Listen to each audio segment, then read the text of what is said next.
This call is now being recorded. Ya, Assalamualaikum warahmatullahi wabarakatuh. Ya, Iya. Warahmatullahi wabarakatuh. ya, jadi kali ini kita melakukan perkuliahan di hari Sabtu untuk menggantikan perkuliahan hari Rabu kemarin yang lagi hektik-hektiknya masalah akreditasi. Jadi ya, 2 minggu kemarin memang perkuliahan sedikit sedikit terganggu dalam dalam bahasa resminya oleh kegiatan akreditasi, tetapi ya mulai sekarang kita juga akan mulai menjalani kuliah dengan normal. Tetapi karena sebelumnya juga di hari Rabu minggu keberapa itu ada hari libur, jadi ya kita masih tentang 2 perkuliahan lagi sebelum UTS. Ya, jadi untuk minggu depan kita juga akan melaksanakan 2 kali perkuliahan, yaitu pada hari Rabu jadwal biasa dan pada hari Sabtu.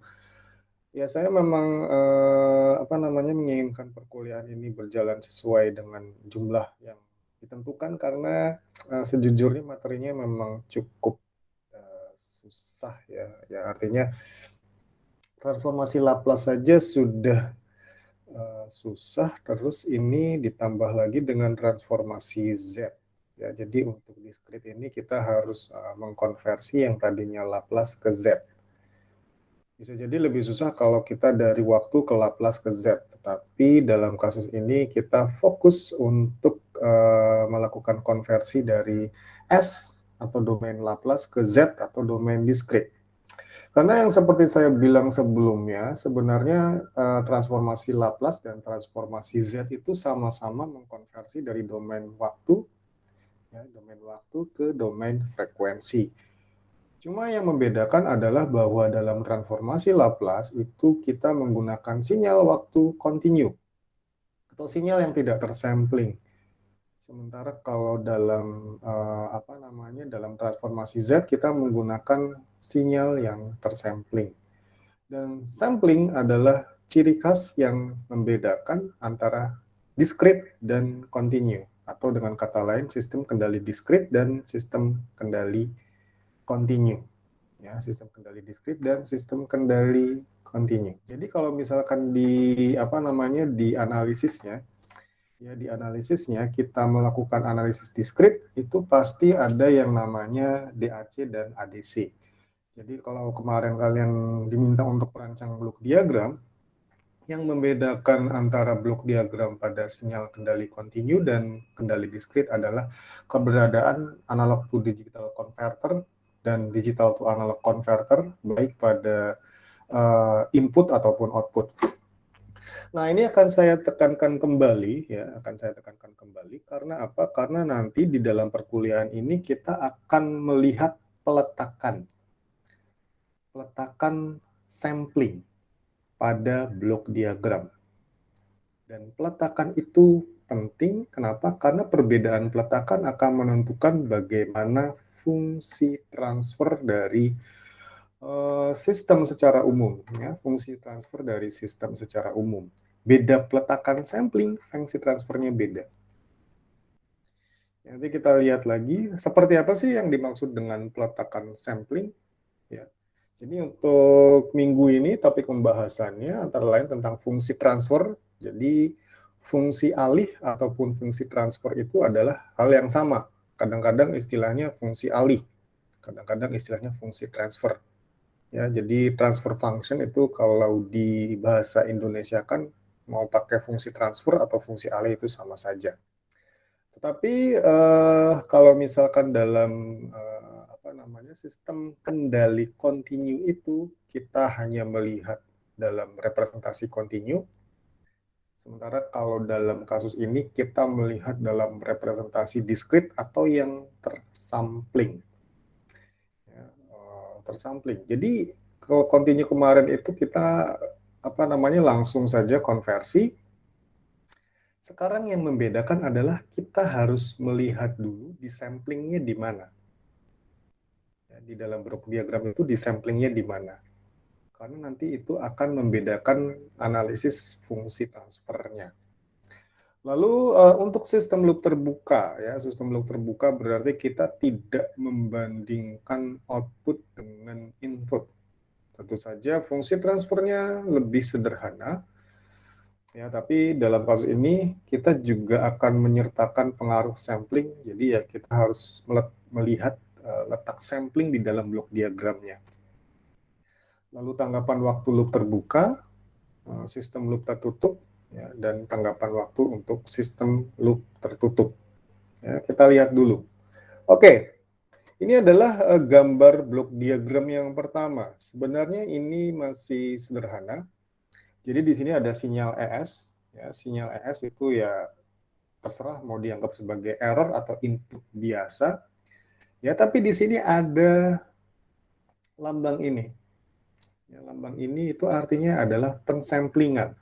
Jadi kalau misalkan melewati lambang ini, nanti ada tanda bintang di ES-nya. Ya, ada tanda bintang di ES itu berarti ini sudah melewati proses pensamplingan. Proses penyamplingan ini akan mengubah ya fungsi transfer. Oke, jadi kita akan lihat bahwa pada transformasi Z itu dilakukan untuk sistem yang sudah tersampling. Jadi untuk sistem yang sudah tersampling. Jadi kita harus hati-hati di samplingnya di mana. Kalau setelah melewati proses penyamplingan itu kita masih mengalihkan dengan S, itu bisa jadi salah.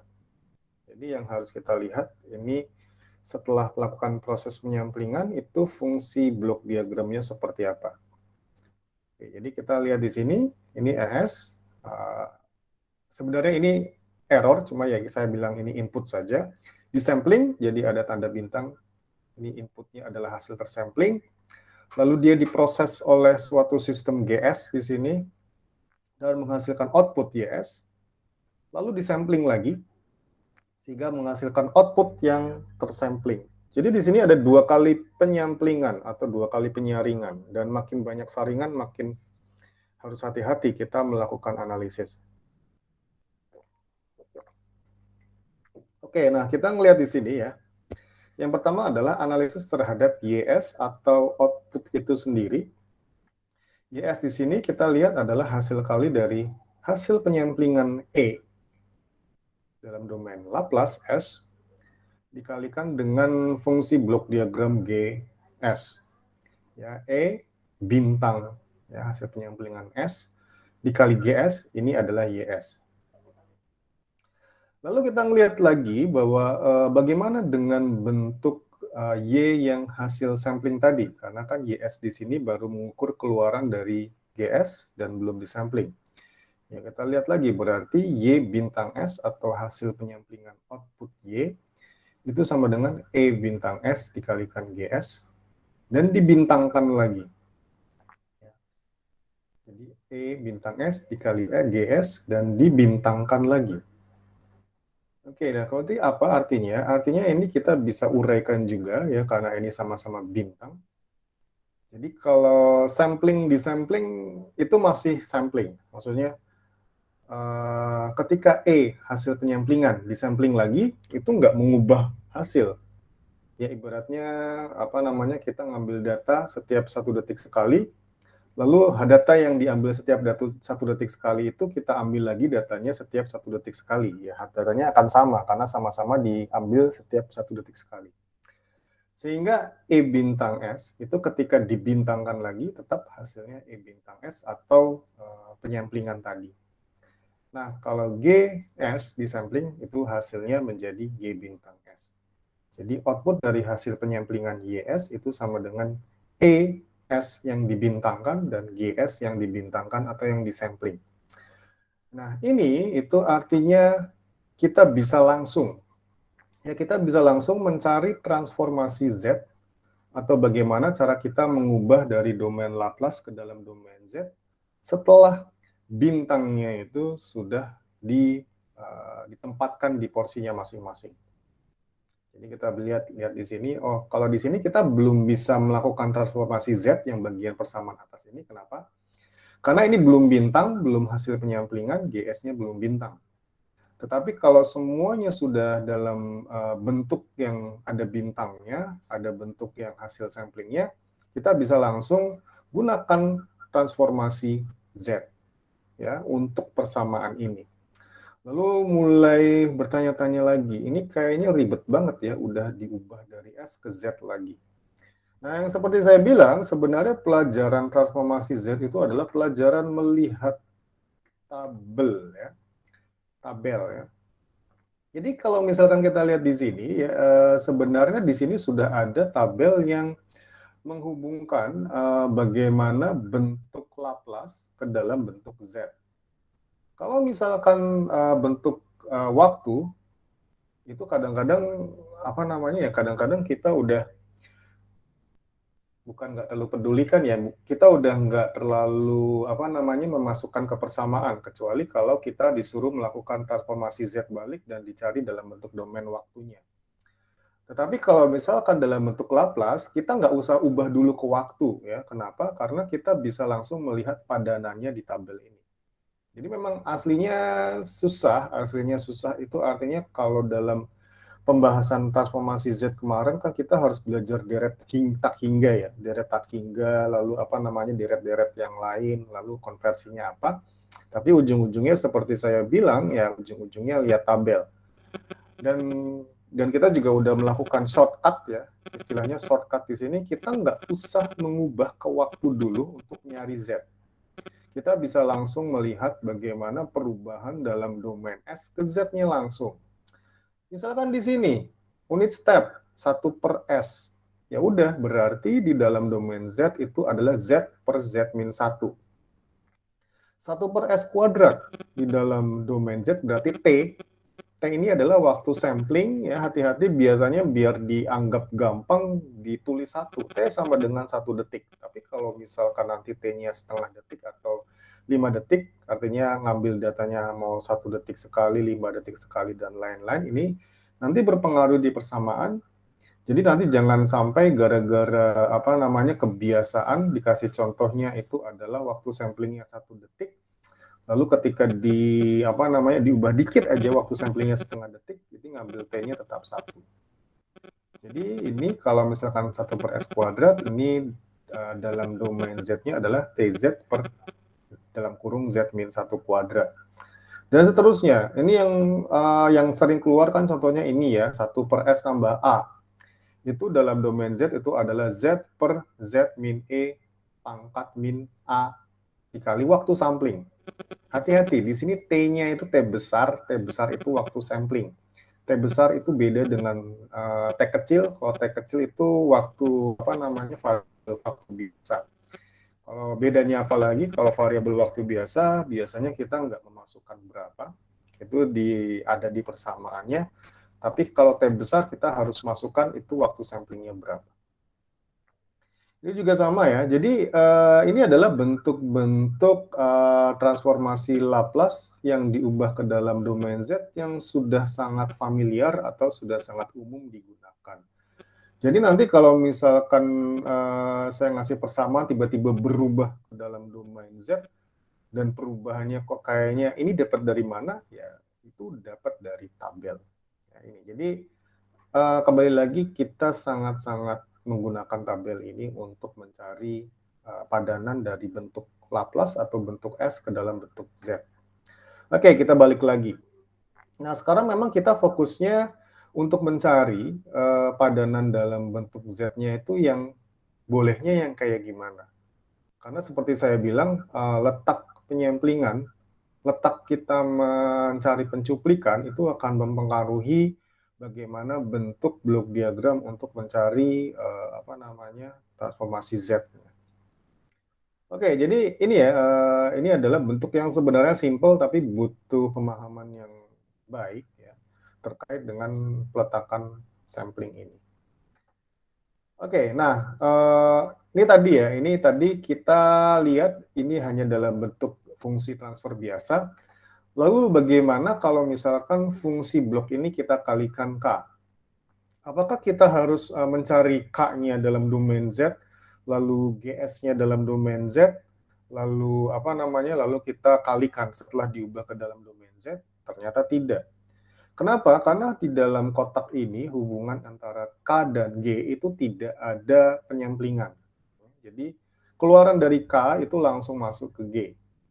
Penyamplingannya masih sama seperti tadi, yaitu antara input ya sebelum masuk ke K dan setelah keluar dari Y. Jadi kita bisa lihat di sini ya, Y S itu sama dengan masih sama kayak tadi, E bintang S itu adalah hasil penyamplingan dikali K dikali G S. Nah, kita lihat di sini ya, di antara K sama G ini tidak ada proses penyamplingan, jadi ini bisa kan G. Sehingga nanti hasil akhirnya adalah sama dengan E bintang S dikalikan K dikali G bintang S. Sehingga ini bentuk outputnya itu kita bisa langsung dapatkan sama dengan EZ ya, EZ aja ini, dikali KGZ. Jadi bukan EZ dikali KZ dikali GZ, bukan. Tapi EZ dikali KGZ. Kenapa? Karena K-nya tidak disampling dulu baru dikalikan G, tetapi langsung dikalikan G. Itu bisa jadi perbedaan yang sangat signifikan kalau ternyata setelah K dikalikan sampling dulu. Oke, lalu untuk ini sekarang berikutnya adalah untuk sistem loop terbuka, tetapi ini ada hasil perkalian proses antara G1S dan G2S.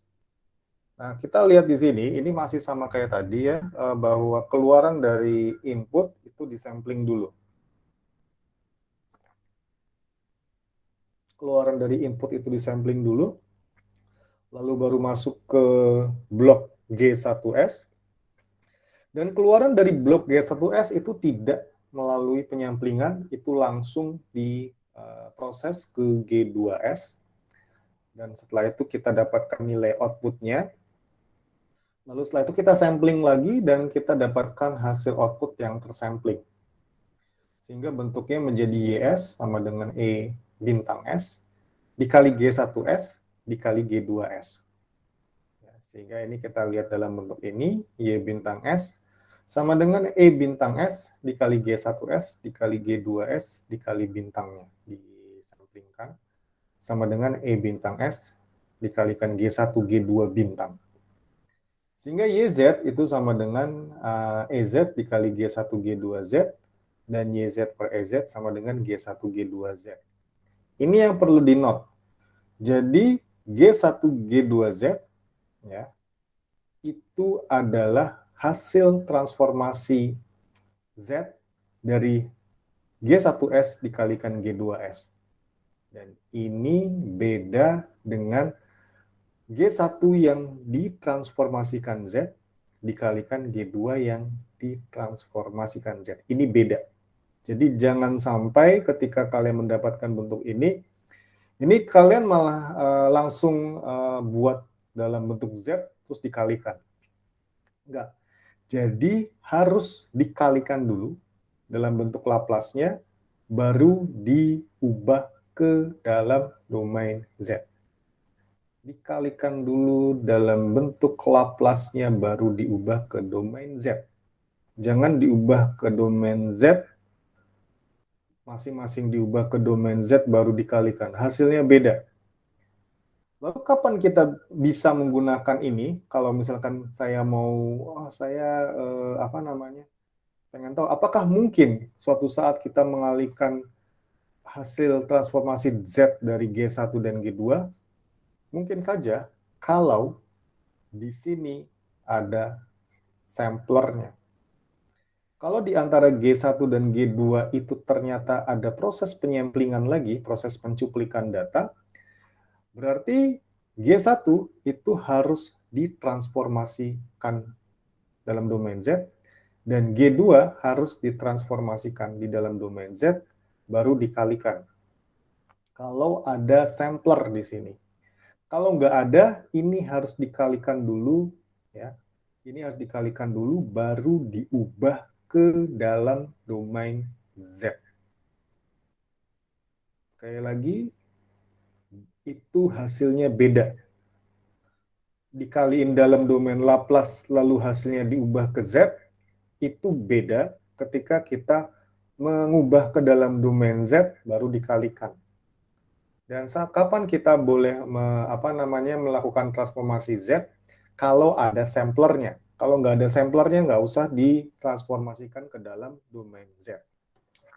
Ya, oke, ini yang perlu saya tekankan. Jadi bisa jadi suatu saat saya iseng di sini nggak dikasih sampling, ya walaupun aneh. Samplingnya dikasihnya di sini. Artinya apa? Artinya ya nanti ES-nya langsung saya kalikan G1S baru diubah ke dalam domain Z. Ya, kalau misalkan ternyata saya iseng samplernya diubahnya ke sini. Ya, tapi walaupun secara sistem nggak make sense ya. Oke, seperti itu ya. Jadi tolong diingat-ingat ya, diingat atau dipahami kapan kita boleh melakukan transformasi Z. Transformasi Z itu identik dengan pensamplingan. Oke, ya nanti kita lihat contohnya di sini. Kita lihat contohnya, misalkan G1S itu adalah 1/S. Ya. Dan G2S itu adalah A per S tambah A. A per S tambah A. Sehingga kalau misalkan kita ubah langsung ke dalam domain Z, kita lihat tabel ya. Kalau misal kita ya, ini yang salahnya. 1/S berarti Z per Z min 1. A per S tambah A berarti, di sini ingat ya, kalikan dengan A. AZ per Z min E pangkat min AT. Jadi nanti hasilnya adalah Z per Z min 1 dikalikan Z per Z min E pangkat min AT. Itu beda ya dengan ini. Nah, karena kita ngelihat dulu di sini bahwa ini harus dikalikan dulu, jadi ini jangan diubah dulu ke dalam domain Z. Kita harus kalikan dulu dalam bentuk Laplace-nya. Jadi 1/S sama A per S tambah A itu kita kalikan dulu, jangan diubah ke Z dulu. Jadi hasilnya adalah 1/S dikalikan A per S tambah A, itu sama dengan A per S dalam kurung S tambah A. Oke, lalu setelah itu kita akan lihat, ini kayaknya kok susah ya, tapi ternyata kalau lihat tabel jadi gampang. Ini tabel yang mana kita bisa lihat di sini. Ini adalah, yang ini. Ya, ini kan. Tabel ini, A per S dalam kurung S tambah A kan mirip sama yang ini. Asimptotik eksponensial. Ya. Jadi kita udah lihat, oh ini kan sama dengan 1/S dalam kurung S tambah A, tapi ininya dikalikan A. Ya, ininya dikalikan A. Jadi, kalau misalkan seperti itu, kita mau lihat dalam domain Z-nya kayak gimana. Ya, dalam domain Z-nya. Oh ya, berarti kalau dalam domain Z-nya ini tinggal dikalikan A ya, karena di sini kan tadinya 1. Biar sama dengan A, berarti kalikan A, berarti di sini adalah A dikalikan Z dalam kurung 1 min E pangkat min A dikali T atau waktu sampling per A dikalikan Z min 1 dalam kurung dikalikan Z min E pangkat min AT T waktu sampling. A-nya dalam kasus ini dicoret ya, A-nya dicoret. Kenapa? Kan di sini ada A per A. Jadi nanti ketemunya adalah Z dalam kurung 1 min E pangkat min AT per Z min 1 dalam kurung dikalikan Z min E pangkat min AT. Sama ini ya, sama dengan ini. Jadi sekali lagi saya kasih tahu bahwa ini kan gampang ya, artinya kita cuma ngelihat padanan tabelnya. Tabelnya seperti itu, ya udah kita buat. Oke, jadi sudah ketemu. Tapi ingat ya, yang kita temukan di sini itu belum Y-nya. Kenapa belum Y-nya? Karena ini adalah baru hasil kali dari G1 dan G2S yang kita ubah ke dalam domain Z. Jadi belum Y-nya. Kalau kita mau dapatkan nilai Y-nya, itu kita harus kalikan dengan inputnya dulu. Di mana inputnya adalah E. Yang kita lihat bentuk awalnya, inputnya kan ini ya, EZ. Atau transformasi Z dari E. Jadi YZ sama dengan EZ dikali G1 G2Z. G1 G2Z-nya udah ketemu tadi. Tinggal kalikan dengan EZ. Ya. EZ-nya itu artinya apa? Artinya, oke, saya kasih ini dulu. Berarti kalau misalkan dia bentuknya adalah bentuk step, biasanya kan inputnya input step, EZ-nya berarti ya dikalikan hasilnya itu dengan Z per Z min 1. dikalikan dengan Z per Z min 1. Kalau inputnya step.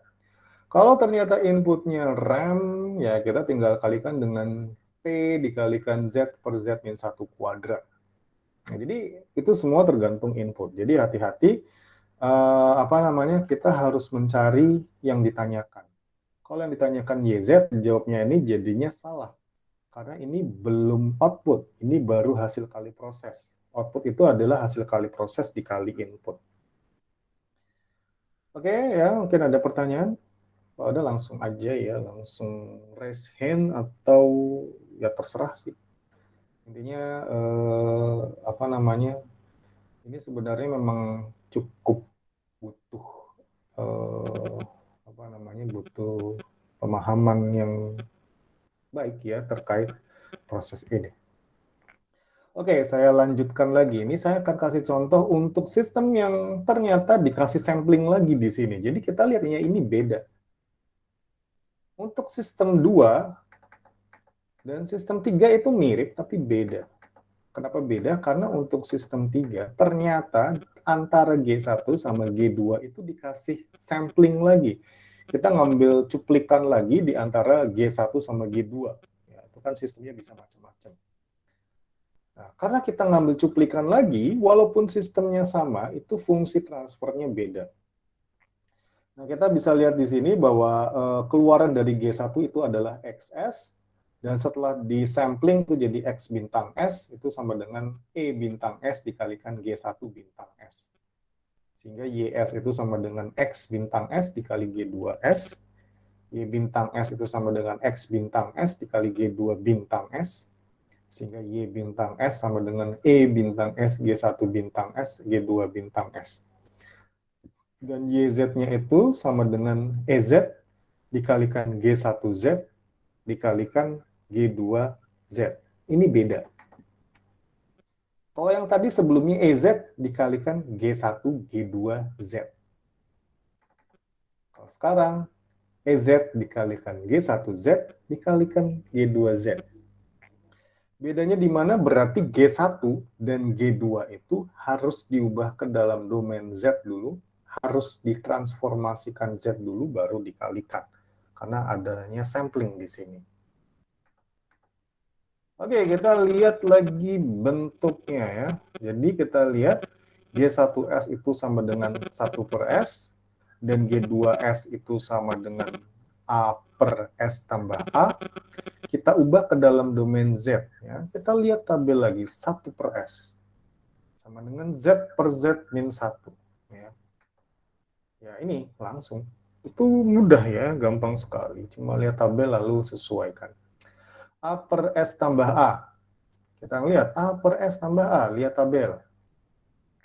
Nggak ada sih A per S tambah A, adanya 1 per S tambah A. Ya udah, kalau gitu 1 per S tambah A dikalikan A saja. Jadi nanti ketemunya AZ per Z min E pangkat min A dikali T waktu sampling. Sehingga ini hasilnya. AZ per Z min Z E min A kali T waktu sampling. Ya, ini sama ya.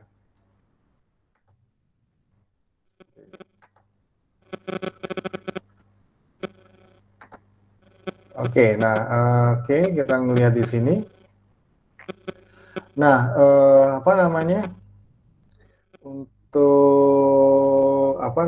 untuk bentuk ini kita bisa ubah langsung, ya, sehingga kita bisa langsung kalikan. Ya, bisa langsung kalikan ini, kita bisa langsung kalikan Z per Z min 1 dikalikan AZ per Z min Z kali E pangkat min AT. Ya, ini kita bisa langsung kalikan, sehingga nanti akan ketemu hasilnya adalah seperti ini. Ini itu bisa kita coret. Ya, kita bisa coret. Sehingga ini langsung aja, ini coret aja hasilnya. Ini adalah AZ per Z min 1 dalam kurung 1 dikurangi E pangkat min AT. Ya, dalam kurung dikurangi E pangkat min AT. Oke, sampai sini ada pertanyaan? Ya, jadi beda sama yang tadi. Kalau yang tadi dikalikan dulu, baru diubah. Kalau ini kita ubah dulu, baru dikalikan. Ubah dulu, baru dikalikan. Nanti kita kalikan sama EZ. EZ-nya itu kalau rem tadi adalah Z per Z min 1. Jadi bisa jadi hasilnya lebih panjang dari ini.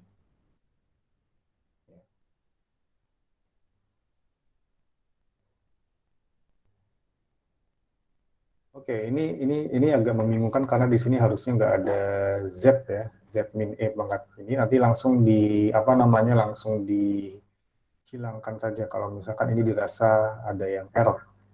Ya, ini bisa bisa dihapus saja. Tapi prinsipnya itu. Ya, prinsipnya itu kita lihat tabelnya, kita kalikan kalau misalkan dia harus diubah ke dalam domain Z-nya langsung. Oke, sekarang untuk time response loop terbuka.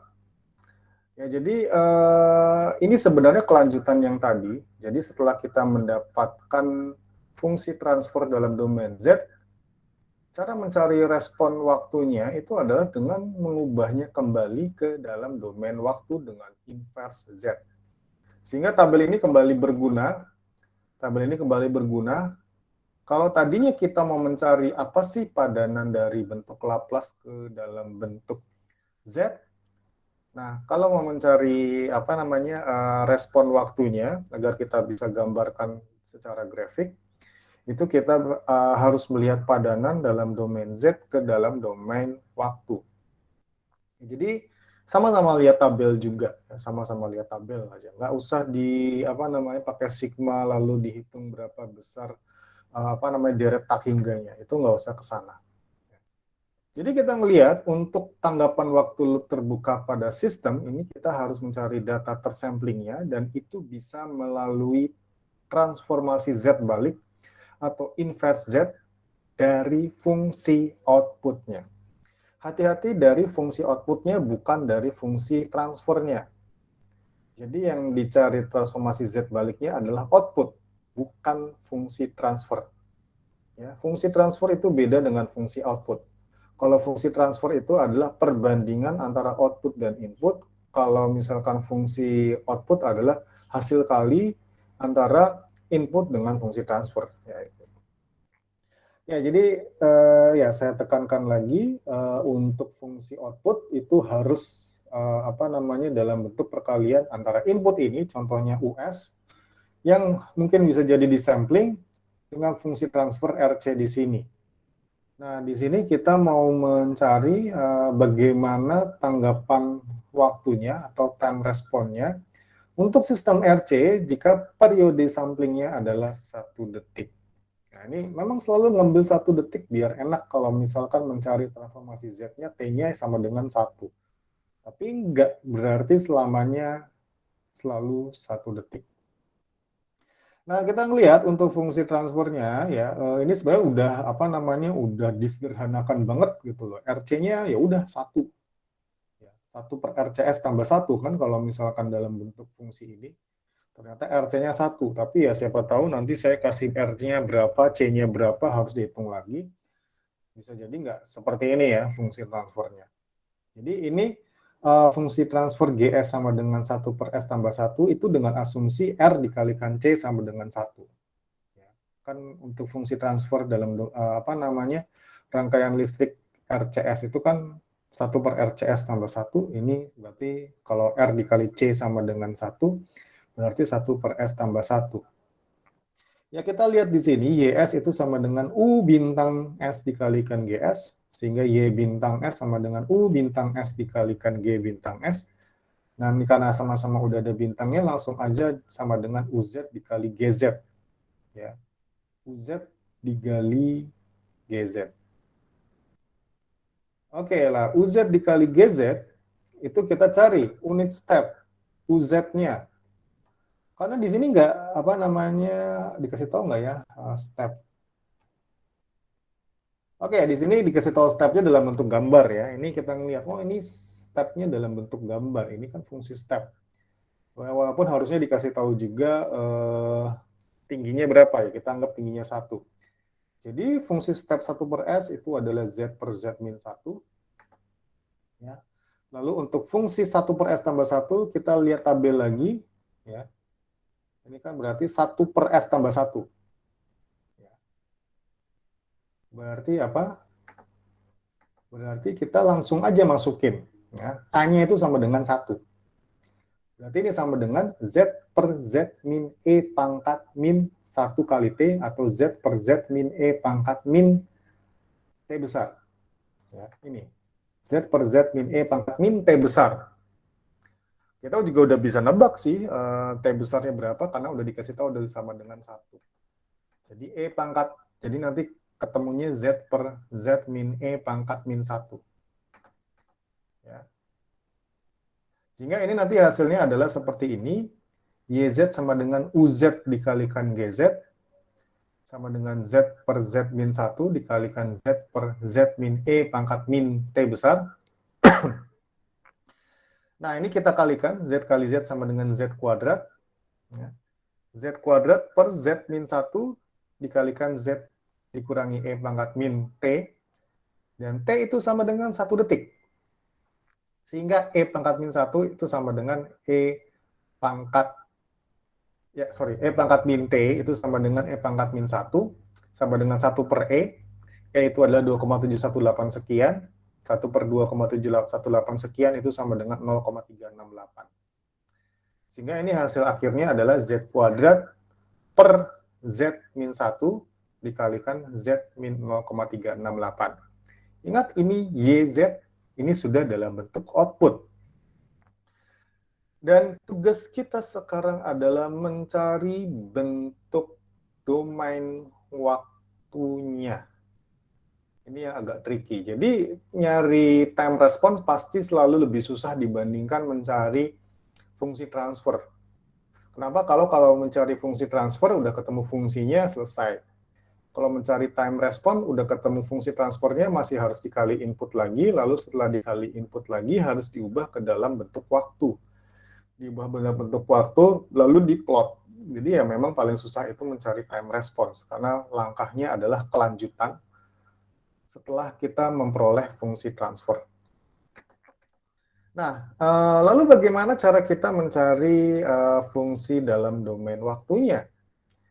Nah, kita bisa melakukan dengan menggunakan transformasi Z balik pada metode pembagian parsial. Dan ini sebenarnya sesuatu yang sudah diajarkan dulu, dan saya harap Anda masih ingat ya. Nah, ini kita lihat yang membedakan di sini adalah karena kita perolehnya adalah dalam bentuk Z kuadrat per Z min 1 dalam kurung Z min 0,368, ini kita anggap ini dibagi Z. Ya, ini kita anggap dibagi Z biar nggak muncul kuadratnya. Nah, jadi ini semua YZ per Z itu sama dengan A per Z min 1 tambah B per Z min 0,368. Ini dulu waktu matematika teknik diajarkan, waktu sistem kendali kontinu diajarkan cara untuk mencari koefisien A sama B. Ya kan nanti kan tinggal masukin A-nya berapa, B-nya berapa. Ya. Jadi kalau misalkan mau mencari mau mencari kayak gini kan bentuknya berarti ya mungkin saya uraikan lagi. A per Z min 1 tambah B per Z min 0,368 sama dengan Z per dalam kurung Z min 1 dikalikan dalam kurung Z min 0,368.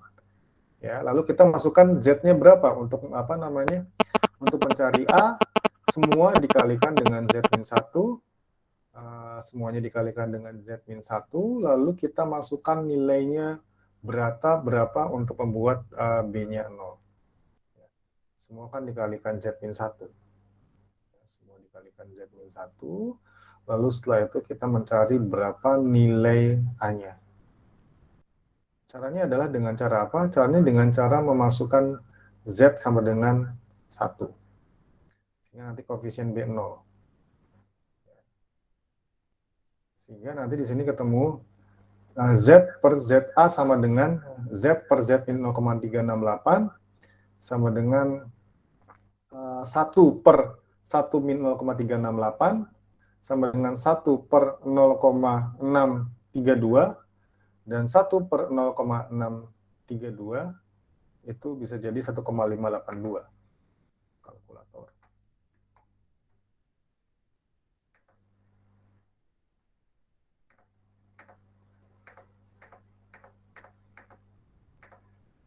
Ya, ini ya, kenapa kita dapat 1,582? Jadi ini memang nggak diuraikan, tapi harusnya kalian udah paham. Jadi kita masukkan nilai nilai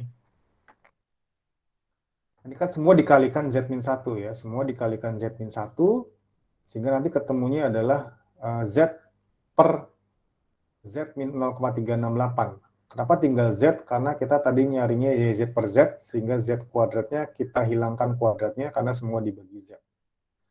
Lalu setelah itu Z per Z min 0,368, kita masukkan Z sama dengan 1, hasilnya adalah 1 per 1 min 0,368, 1 per 0,632, hasilnya adalah 1,582.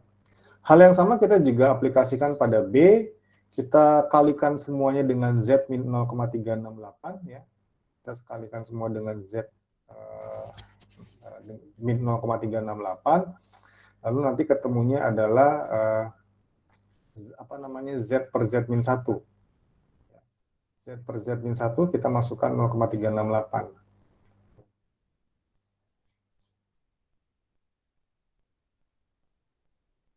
Oke, jadi kita lihat ya, 0,368 per 0,368 min 1.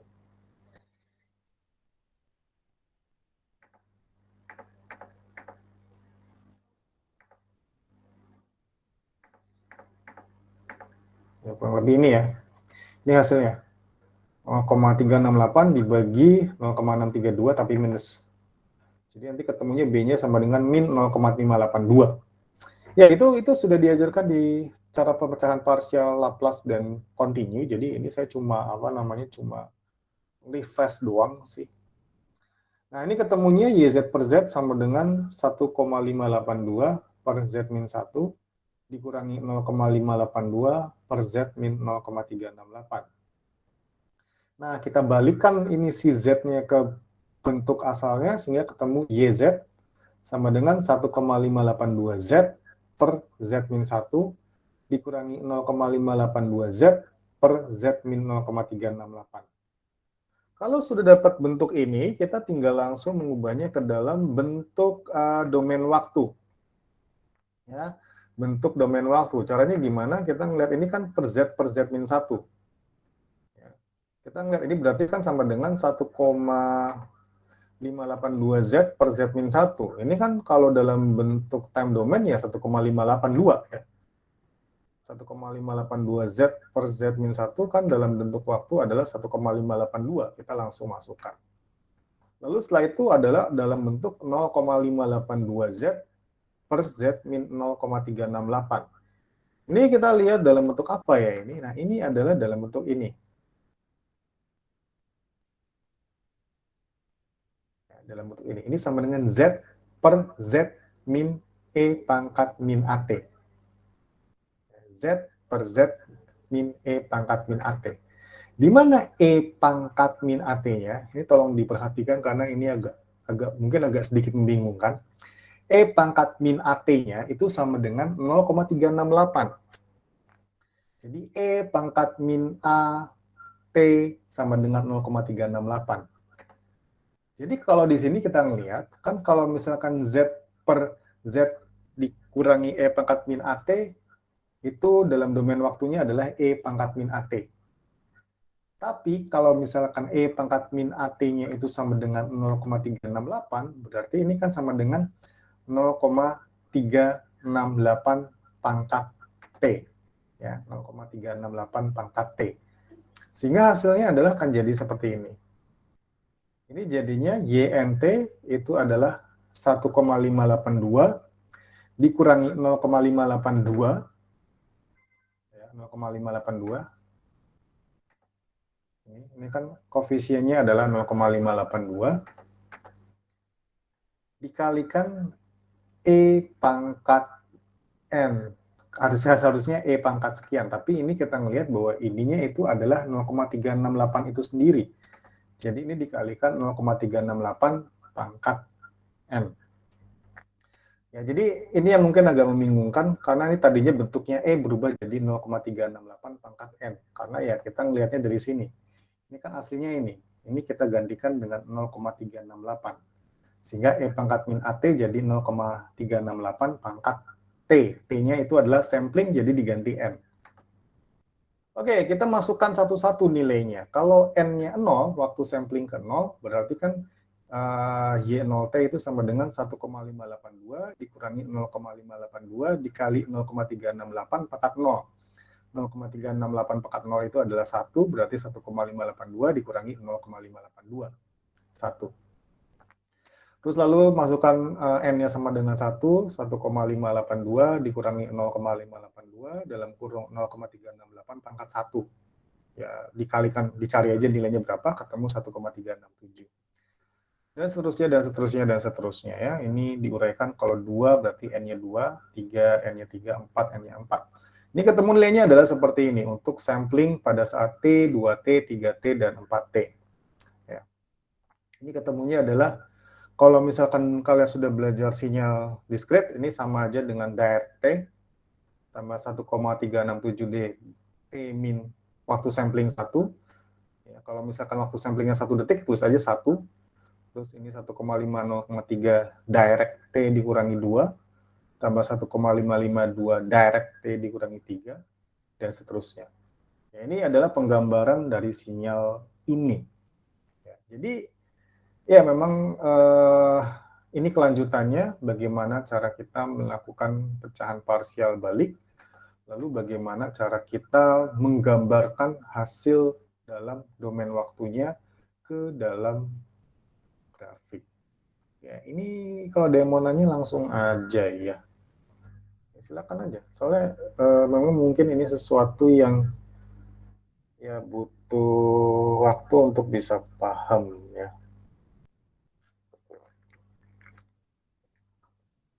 Oke, ada pertanyaan langsung ya. Kalau ada. Ya, nanti apa namanya? Kita belajar bagaimana sih mengkonversi kalau bentuknya masih simple. Oke. Kalau nggak ada kita lanjut ya. Nah, ini adalah sistem dengan zero order halt loop terbuka. Kemarin kita juga udah belajar ya yang dimaksud zero order halt itu apa. Itu kalau misalkan kita mau mengembalikan sebuah sinyal yang tadinya tersampling menjadi sinyal aslinya, walaupun nggak asli-asli banget karena kita menyesuaikan dengan kemampuan sistemnya. Jadi kan saya juga udah pernah bilang bahwa sebenarnya masih banyak sih versi-versi order halt. Ada yang first order halt, ada yang second order halt, ada yang third, dan lain-lain. Tapi kita belajarnya zero aja biar gampang. Karena kalau makin tinggi domainnya, ya persamaan fungsi alihnya atau fungsi transfer untuk order halt-nya itu makin susah. Karena yang paling penting di sini adalah pengertiannya. Pengertiannya apa sih yang dimaksud dengan order halt? Ya, jadi kita menahan informasi penyamplingan sesuai dengan informasi penyamplingan yang lalu, sehingga di antara titik-titik sampling itu nilainya nggak 0. Jadi kita menahan nilainya. Jadi kalau misalkan waktu sampling sekarang nilainya 5, kalau cuma dihitung waktu pas sampling, lalu pada saat antara sampling ke-5 dan ke-6, itu nilainya jadinya 0, karena dianggap kalau nggak disampling nggak ada nilainya. Nah, zero order halt atau versi order halt manapun itu berfungsi untuk memberikan nilai di antara waktu sampling sehingga nilainya nggak 0. Karena bahaya kalau nilainya 0. Kita keluaran DAC nggak pakai nggak pakai order halt, mau ngidupin AC misalkan, lalu waktu samplingnya ya secara kasar 1 menit sekali, antara menit ke-1 sama menit kedua AC-nya mati. Itu jangan. Ya maksudnya itu untuk secara kasarnya ya yang dimaksud dengan order halt. Jadi kalau misalkan pakai order halt, kita ngasih input ke AC-nya misalkan 220 volt antara menit ke 1, ambil tegangan 220 volt. Lalu antara menit 1 sama 2 belum ada waktu samplingnya, belum ada proses samplingnya, ya kita nahan nilai 220 volt tadi. Kalau zero order berarti dia menahan dengan nilai yang sama. Kalau misalkan first order nanti dia menahan dengan perubahan dari nilai-nilai sampling sebelumnya. Ya lebih susah lah. Oke. Nah, ini untuk fungsi alih dari zero order halt atau fungsi transfer dari zero order halt itu adalah 1 min E pangkat min TS per S. Ya, itu sudah sudah pakemnya. Nah, ini tentu saja membuat sistemnya jadi lebih mudah ya untuk 1 min E pangkat min TS per S ya, karena ini lebih simpel. Sementara untuk fungsi alih sistem G2S-nya adalah 1 per S tambah 1. Dan kita mau menentukan tanggapan output sistem jika di dalam sistem tersebut digunakan zero order halt dengan input unit step dan unit ramp. Ini kalau udah masuk unit ramp udah berkuadrat-kuadrat. Jadi mungkin saya ingin menekankan di konsepnya saja. Nah, kita ngelihat ya untuk untuk solusinya YS itu sama dengan U bintang S. Jadi keluaran samplingnya dikalikan G1 dikali G2S. Kenapa? Karena sekali lagi tidak ada sampler di sini, jadi langsung kalikan saja. Jadi U bintang S dikalikan G1 G2Z. Ya. Dan UZ-nya itu adalah 1 min E pangkat min S per S, ya. Dan G1 yaitu G1-nya, sementara G2-nya adalah 1 per S tambah 1. Ini adalah hasilnya. Ya, yang ketika kita melakukan proses pecahan parsial, ini bentuknya menjadi seperti ini. Ya, saya nggak akan menguraikan lagi bagaimana cara mencari pecahan parsial, karena caranya selalu sama. Ya, caranya selalu sama. Jadi ini misalkan mencari A, mencari B, nanti ketemu hasilnya.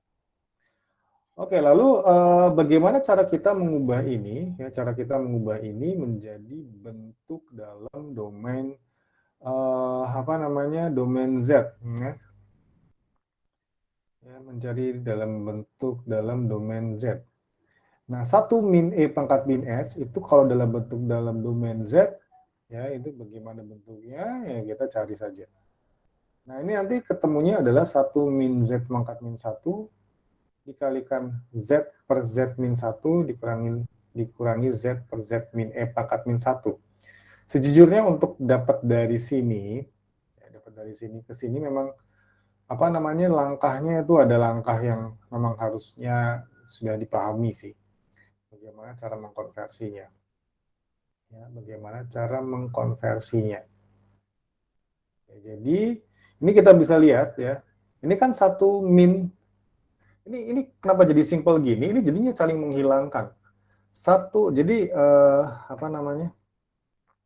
bentuk ini ya. Bentuk 1 min Z pangkat min 1 itu kan berarti 1 min 1 per Z. Ya, 1 min 1 per Z.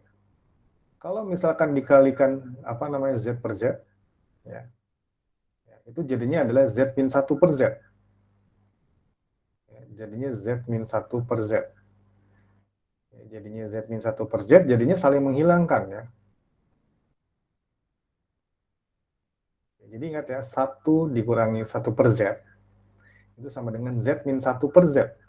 Z min 1 per Z, itu dikali Z per Z min 1, kan hasilnya sama dengan 1 ya. Itu saling menghilangkan. Z min 1 per Z. Terus Z min 1 per Z, dikalikan Z per Z min 1, Z-nya nanti kan hilang. Jadi oke, ini sebenarnya udah nyederhanain banget ya. Hasil akhirnya ketemunya sama dengan 0,63 per Z min 0,37. Ya, 0,37 itu dari 1 min 0,63. Nah, ini adalah baru hasil G1 kali G2Z. Jadi memang sejujurnya lari langkah ke sini, sampai ke sini itu memang memang harus dipahami banget. Biar biar tahu kenapa sih bisa 1 min Z pangkat min 1-nya saling menghilangkan dengan Z per Z min 1. Karena ya tadi, Z per Z min 1 dikalikan Z min 1 per Z 1. Lalu Z min 1 per Z min E pangkat min 1. Ya, jadi kita lihat. Oke, intinya adalah bahwa G1 dikalikan G2Z itu adalah 0,63 per Z min 0,37. Sehingga untuk input unit step-nya, itu kan UZ-nya adalah Z per Z min 1, itu kita tinggal kalikan dengan bentuk ini. Jadi yang mungkin perlu ditekankan adalah kita mengalihkan UZ dengan G1 G2Z. G1 G2Z itu adalah ini, ya, bentuk ini yang diubah menjadi ke dalam bentuk bentuk Z. Ini yang diubah menjadi bentuk Z. Sehingga ini kita lihat ini dalam bentuknya sudah dalam bentuk Z. Ini hasil akhirnya adalah 0,63 Z per Z min 1 dikalikan Z min 0,37. Dan dengan metode pecahan parsial, saya akan jelaskan lagi, kita akan mendapatkan nilai sama dengan Z per Z min 1 dikurangi Z per Z min 0,37.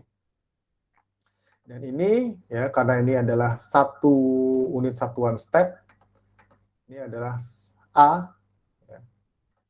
Walaupun di sini, kalau misalkan A-nya dianggap 1, ya tulis aja 1. Ya, A, ya, atau kalau A-nya 1 ya, di sini kan A-nya kita anggap 1. 1 dikurangi 0,37 pangkat N.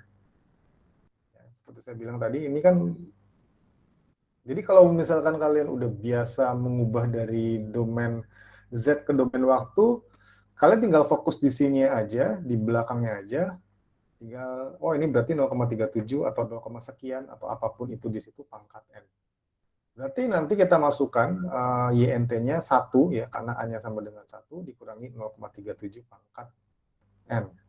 Berarti yang untuk N1, N pertama, 1 dikurangi 0,37 pangkat 0, berarti kan 1 dikurangi 0,37, 0,63, lalu 1 dikurangi 0,37 pangkat 2, 1 dikurangi 0,37 pangkat 3, dan seterusnya. Ya, yang kalau misalkan diuraikan jadi seperti ini. Ya, itu dengan asumsi A-nya adalah 1. Jadi sama aja sebenarnya, cuma memang yang agak sedikit membingungkan bisa jadi adalah ini yang diubah jadi ke sini. Tapi ini sebenarnya kalau mau dibuat gampang ya kita tinggal lihat bentuk ini sih. Ini kan kalau misalkan kita ngelihat bentuknya jadi mirip yang ini.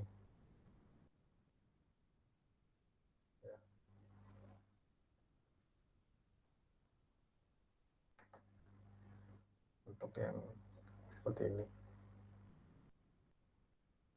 Oke, sampai sini ada pertanyaan? Oke. Nah ini kalau inputnya RAM. Kalau inputnya RAM sebenarnya yang membedakan adalah ya kita tinggal mengalihkan UZ-nya menjadi TZ per Z min 1 kuadrat. Lalu kita lihat ini bentuk hasilnya menjadi 0,63 Z karena T-nya sama dengan 1 per Z min 1 kuadrat. Ini adalah hasil akhirnya. Dan sebenarnya minggu kemarin kita juga harusnya udah belajar long division ya, tapi kemarin masih online full, jadi maksudnya masih dalam bentuk video yang saya edarkan, jadi mungkin ada beberapa hal yang harusnya lebih dipahami. Tapi ini metode long division berarti nanti 0,637Z kita nyari sisanya berapa. 0,63Z dibagi Z pangkat 3 kan berarti 0,63Z pangkat min 2, lalu sisanya berapa. Seterusnya. Ya, itu dengan pakai long division hasilnya adalah seperti ini. Ini kalau misalkan mau digambarkan juga bisa sih sebenarnya. Oke, lalu untuk tanggapan output RAM-nya ini jadi seperti ini. Ya. Ini kan 0,63, 1,5, 2,45, dan seterusnya. Jadi memang long division itu penting ketika kita mau membagi sebuah unit Z dan kita agak susah untuk mencari padanannya di tabel. Jadi ya kita pakai long division. Kelemahannya adalah dia jadinya nggak akurat karena kita harus ngitung terus. Kita harus ngitung terus sampai berapa gitu, tapi ya nggak masalah. Yang penting adalah mungkin 3, 4, atau 5 sampling pertama itu udah ketahuan nilainya berapa. Oke, nah tadi itu adalah untuk sistem loop terbuka. Jadi sebenarnya tadi itu masih EZ ya. Ya nggak maksudnya dibandingkan dengan yang loop tertutup. Jadi ini kita bisa lihat untuk sistem loop tertutup, yang jadi masalah itu sama seperti tadi adalah cara kita meletakkan sampler. Ya, cara kita meletakkan sampler, bagaimana caranya biar kita bisa memastikan bahwa itu memang yang bagian yang disampling. Jadi kita bisa lihat ES sama dengan RS min HS dikalikan YS. Ya. Ini S ya, sama dengan RS, input di sini, dikurangi HS, dikali output. Nah, ES-nya itu disampling. Jadi YS itu sama dengan E bintang S, hasil penyamplingan dikalikan GS. Jadi ES itu sama dengan RS dikurangi GS, HS dikalikan E bintang S atau hasil penyamplingan. Sehingga E bintang S itu sama dengan R bintang S. Kenapa R bintang S? Karena R-nya juga hasil penyamplingan. Dikurangi GH bintang S dikalikan E bintang S. Dan E bintang S sama dengan R bintang S per 1 ditambah GH bintang S. Sehingga YS-nya itu sama dengan GS dikalikan R bintang S per 1 tambah GH bintang S.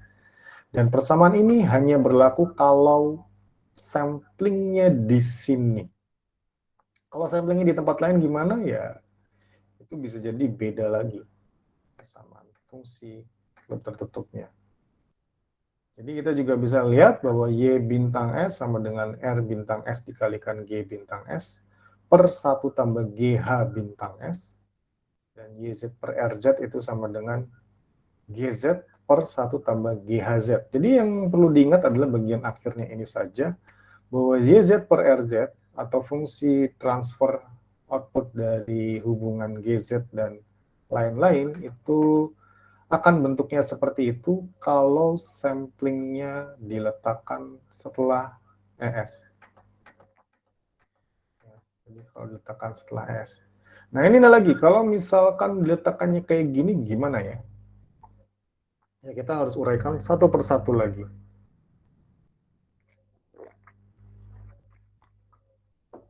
Jadi di sini YS itu sama dengan ES dikalikan GS, itu udah jelas. Ya, ini kan kaliin aja, dan ini enak. Kenapa enaknya nggak ada samplingnya di sini? Di tempat lain tapi ribetnya jadinya. Dan ES itu sama dengan RS dikurangi HS dikali Y bintang S. Karena dia nyamplingnya ternyata setelah keluaran dari output. Jadi YS sama dengan GS RS dikurangi GS HS Y bintang S. Ini Y bintang S itu sama dengan GR bintang S dikurangi GH bintang S Y bintang S. Itu Y bintang S sama dengan GR bintang S per 1 tambah GH bintang S. YZ sama dengan GRZ. Ya. Jadi kan R bintang S itu artinya sampling, berarti nanti disampling lagi jadi RZ. Per 1 tambah GHZ. Ya, 1 tambah GHZ. Jadi ini hasil akhirnya kalau samplingnya diletakkan di tadi. Jadi di sini kita bisa lihat ini apa namanya? Bentuknya agak sedikit beda ya. Bentuknya agak sedikit beda. Jadi letak penyamplingan mempengaruhi fungsi transfer loop tertutupnya walaupun fungsinya ya sama-sama aja. Nah ini mungkin ini tugasnya, tugas yang pertama. Jadi nanti saya kasih setelah ini, saya letakkan di tempat terpisah. Itu cari fungsi transfer untuk sistem berikut. Ya, fungsi transfer untuk sistem berikut. Ini doang. Yang ini ya, maksudnya ini atas sama bawah itu sebenarnya sama aja. Cuma kalau yang atas itu ceritanya adalah sistem secara keseluruhan, yang bawahnya itu blok diagramnya. Coba cari fungsi transfernya untuk yang ini saja, yaitu yang pertama. Oke. Nah, sekarang kita lihat untuk time response loop tertutup. Nah, ini sama seperti tadi, bahwa time response loop tertutup itu bisa didapatkan dengan cara mencari transformasi Z balik dari fungsi outputnya. Ya, jadi kalau misalkan dalam kasus ini, hitung dan plotkan tanggapan output sistem pada gambar di atas dengan periode sampling lagi-lagi 1 detik. Bisa jadi nanti ujian 5 detik, nggak tahu. Oke, kita ngelihat ya untuk tanggapan output sistem, YZ sama dengan RZ dikali GZ per 1 tambah GHZ. Ya. Ya, seperti ini.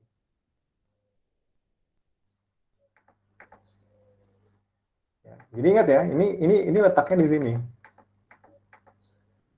Jadi ini pakai yang ini.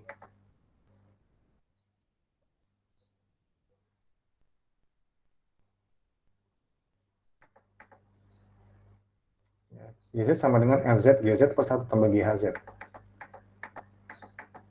Jadi hati-hati kalau misalkan nanti apa namanya waktu contoh saya kasihnya di sini, ternyata waktu ujian saya kasihnya yang ini.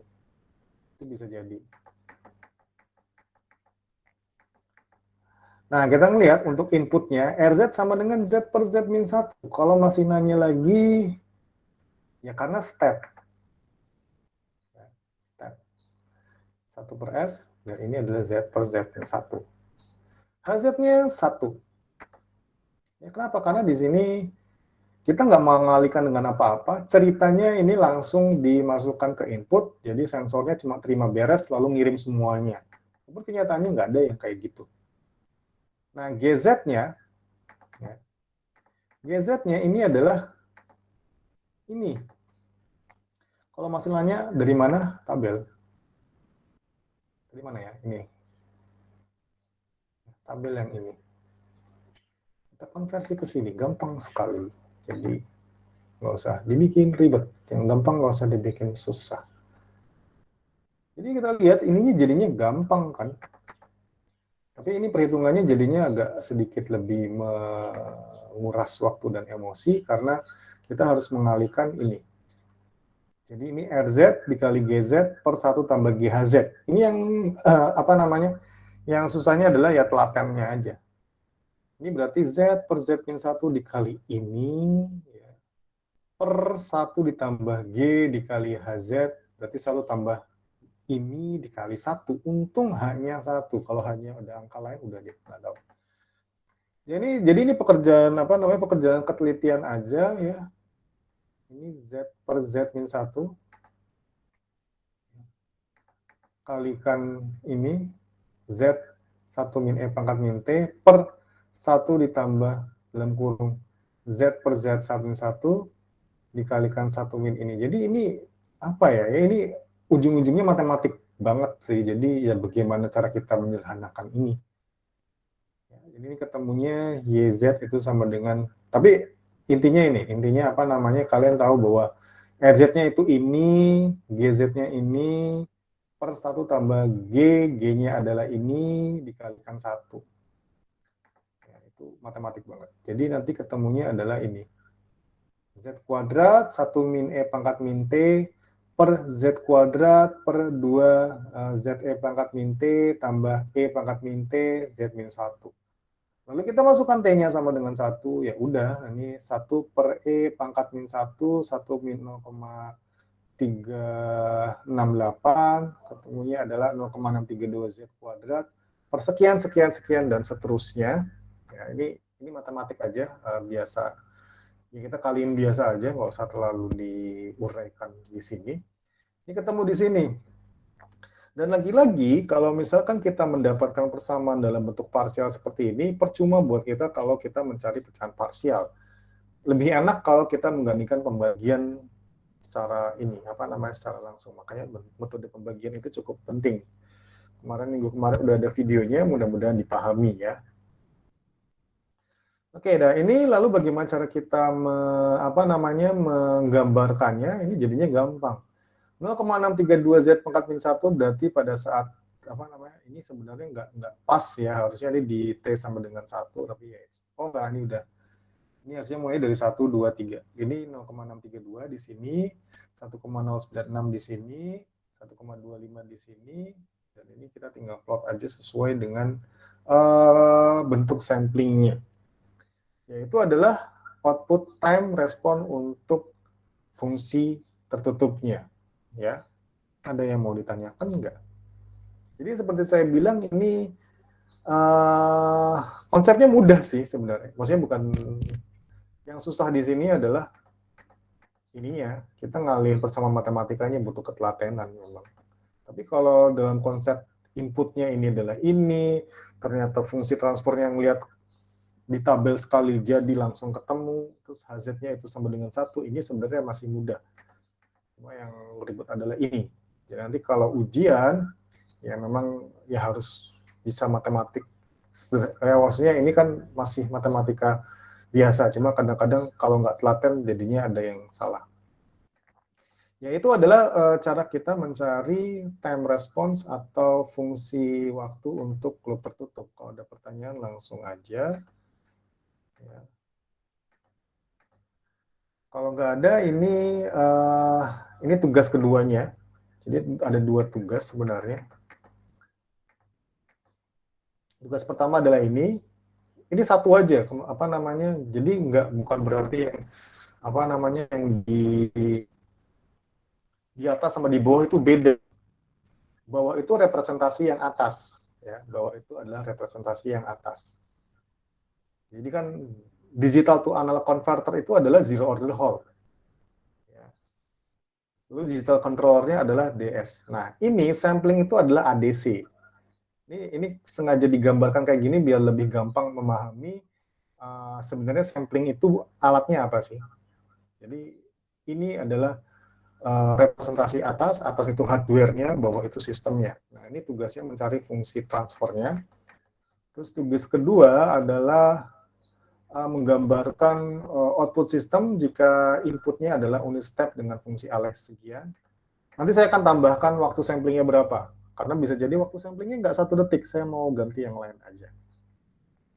Oke, ya, jadi ini adalah pertemuan minggu ini ya, terkait dengan blok diagram pada fungsi dalam domain Z, baik umpan balik baik open loop ataupun closed loop. Ya memang kalau misalkan dari segi matematika ya cukup banyak yang harus harus diperhatikan. Tapi sekali lagi concern-nya adalah kalian harus mencari dan memahami kapan dia harus diubah menjadi dalam domain Z. Diubah ke dalam domain Z adalah saat dia dilakukan proses penyamplingan. Kalau nggak ada penyamplingan, kita tinggal operasikan saja seperti biasa, tapi begitu ada proses penyamplingan, langsung diubah ke dalam domain Z. Ya. Dan lagi-lagi ya kita harus familiarkan dengan tabel. Kenapa? Karena kalau nggak familiar dengan tabel itu bisa jadi bingung. Karena kan kalau misalkan dilihat-lihat lagi kan tabel yang dipakai itu bagian yang itu saja, bagian ini paling ya. Jadi jangan sampai nanti kalian bingung, ini 1/S itu dalam domain Z apa ya?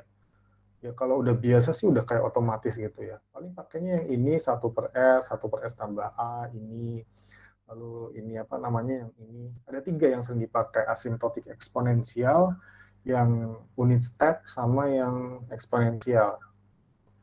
Jadi hubungan padanan antara antara Laplace domain dan Z domain itu juga harus sudah yang nggak usah apal banget karena nanti kalau ujian juga bisa lihat tabel, tapi paling tidak tahu bahwa itu sering dipakai, jadi lebih concern ke bagian situ. Terus metode pecahan parsial, metode long division, pembagian yang panjang itu harus dipahami karena memang ujung-ujungnya ketika kita mau mencari dalam domain waktu, kita pasti akan pakai, kalau nggak pecahan parsial, kita pakai long division. Jadi itu untuk pertemuan minggu ini.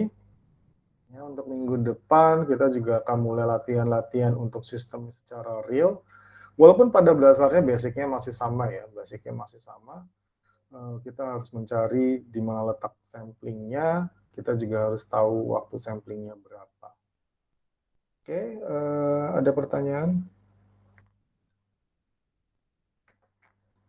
Ya, memang ya itulah sistem kendali diskrit sebenarnya memang lebih susah sih dibandingkan sistem kendali kontinu. Kalau kendali kontinu udah selesai udah selesai fungsinya ya kita nggak usah pusing mikirin sampling. Ini udah ada prosesnya, disampling lagi, fungsi transfernya beda lagi, ya seperti itu. Tapi ya memang dalam era sekarang semuanya adalah era digital, dan ketika kita menggunakan perangkat digital pasti menggunakan proses penyamplingan ya, walaupun sebenarnya nanti waktu kerja itu kita pasti pakai perangkat digital, tapi ya bisa jadi terima beres juga sih. Gak usah ngitung-ngitung sampai Z ya. Tapi karena kita harus bisa melakukan analisis terhadap sistem dalam domain yang biasa disampling, ya paling tidak kita tahu bagaimana sih model matematis dalam domain Z. Ya oke, mungkin karena ini hari Sabtu udah kepikiran liburan dan lain-lain, seperti ini ya nggak masalah. Ya kalau tidak ada pertanyaan, mungkin saya hentikan rekamannya. Nanti saya akan share rekamannya, siapa tahu ada yang mau